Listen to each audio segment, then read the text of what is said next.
കോഴിക്കോട് മുക്കം മാടാമ്പുറം വളവിൽ ലോറി തലകീഴായി മറിഞ്ഞു. ഡ്രൈവർ നിസ്സാര പരിക്കുകളോടെ രക്ഷപ്പെട്ടു.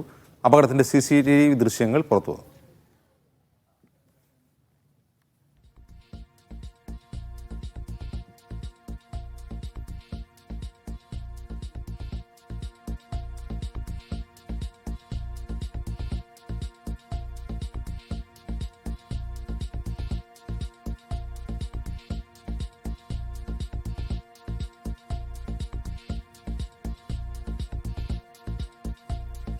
ലിഡിയ ജേക്കബ് വിവരങ്ങളുമായി ചേരുന്നു. ലിഡിയ, ഇതിൽ കരിങ്കല്ലാണോ ഉണ്ടായിരുന്നത്? വണ്ടി അമിത വേഗതയിലായിരുന്നു?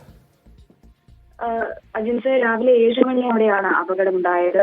വണ്ടിയുടെ ടയർ പൊട്ടിയതാണ് അപകടത്തിന് കാരണമെന്നാണ് ദൃക്സാക്ഷികൾ പറയുന്നത്. എടവണ്ണ കൊയിലാണ്ടി സംസ്ഥാന പാതയിൽ മുക്കത്തിനടുത്ത് മാടാപുരം വളവിലാണ് അപകടമുണ്ടായത്.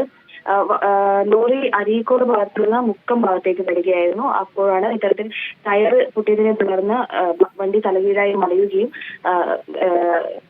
ഡ്രൈവർ നിസ്സാര പരിക്കുകളോടെ രക്ഷപ്പെടുകയും ചെയ്ത്. കണ്ടിരുന്ന നാട്ടുകാരാണ് ആദ്യം രക്ഷാപ്രവർത്തനം നടത്തിയത്. ഡ്രൈവർക്ക് നിസ്സാര പരിക്കുകളുള്ള ആശുപത്രിയിൽ പ്രവേശിപ്പിച്ചിരുന്നത്. വണ്ടിയിൽ കെട്ടുകമ്പി ആണ് എന്നാണ് നമുക്കറിയാൻ സാധിക്കുന്നത്. ശരി ലിഡിയ.